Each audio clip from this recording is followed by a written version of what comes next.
Boa tarde. Hoje nós vamos falar a respeito de um tema que ficou muito em voga durante o período da pandemia, que é a questão das ações de despejo, quando por falta de pagamento, os locadores eles não podiam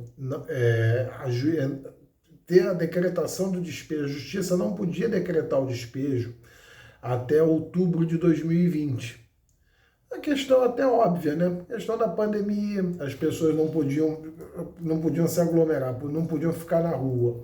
A crise econômica se agravando. Então não podia haver essa decretação de despejo por parte do Poder Judiciário, até por uma questão humanitária, que é o princípio constitucional da dignidade da pessoa humana. Mas vamos lá, como é que funciona? Isso acabou. Hoje já está permitido. Nos contratos de locação, eles têm que ter, seja comercial ou residencial, eles têm que ter a previsão de uma modalidade das garantias da locação. Seguro fiança bancária, etc. Então, dentro dessas modalidades das garantias, se o contrato de locação, existe uma legislação de 2009 que alterou a lei do inquilinato, que estabelece o seguinte: se não houver nenhuma garantia, tá, no contrato de locação, então não tem fiador, não tem calção, que são 3 meses de aluguel, não tem seguro-fiança, não tem título de capitalização, não tem nenhuma garantia nessa locação. O que pode ser feito?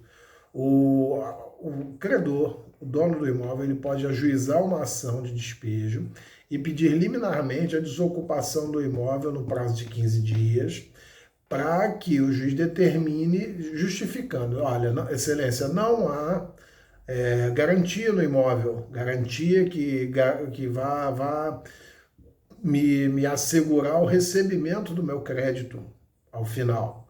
Então o juiz tem que deferir essa liminar de despejo, e a pessoa, o locador, de posse desse mandado, ele se emite na posse, ele entra no imóvel e depois vai se discutir lá.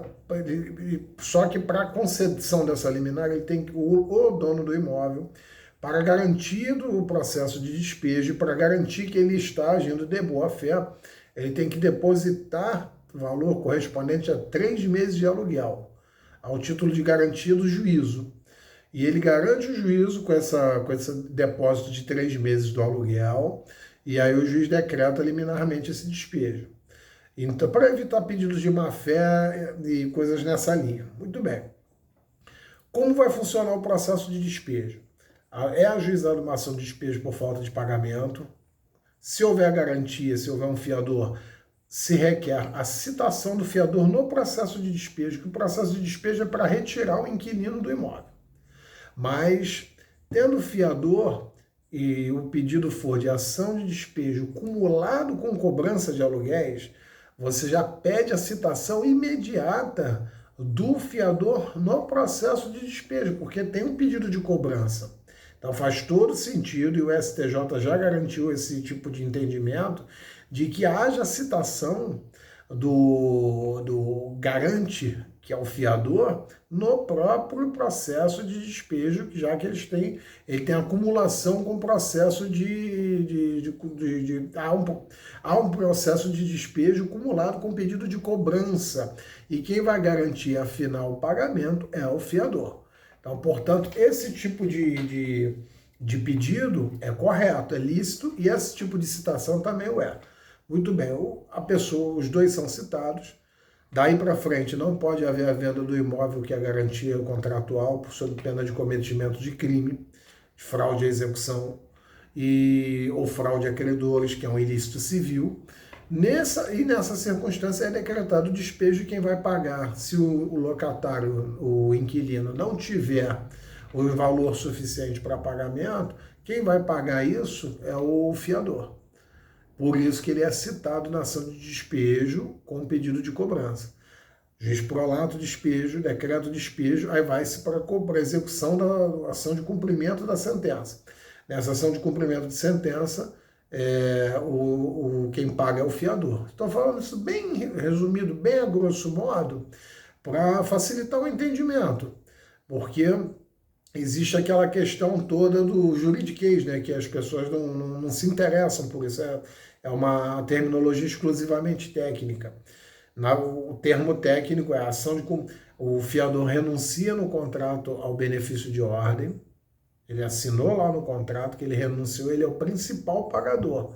Então, o dono do imóvel vai para cima direto do fiador, mas ele tem que despejar o inquilino para ir para cima do fiador. Dali por diante, o fiador que vai responder. O inquilino é despejado, o locador entra no imóvel, se emite na posse, ele passa de posseiro indireto, quando ele fez um contrato de locação, volta, assume a posse direta desse imóvel e o fiador vai pagar todos os danos, os prejuízos, as taxas, os aluguéis deixados em branco, em débito, pelo inquilino. Então, espero ter podido elucidar, sim, várias questões num vídeo só, é um vídeo curto, mas a finalidade justamente é esclarecer, aclarar pessoas que se encontram nessa situação, ainda mais em agravamento, em relação ao agravamento da crise econômica. Esse vídeo se fez muito necessário. Forte abraço a todos, saúde e paz.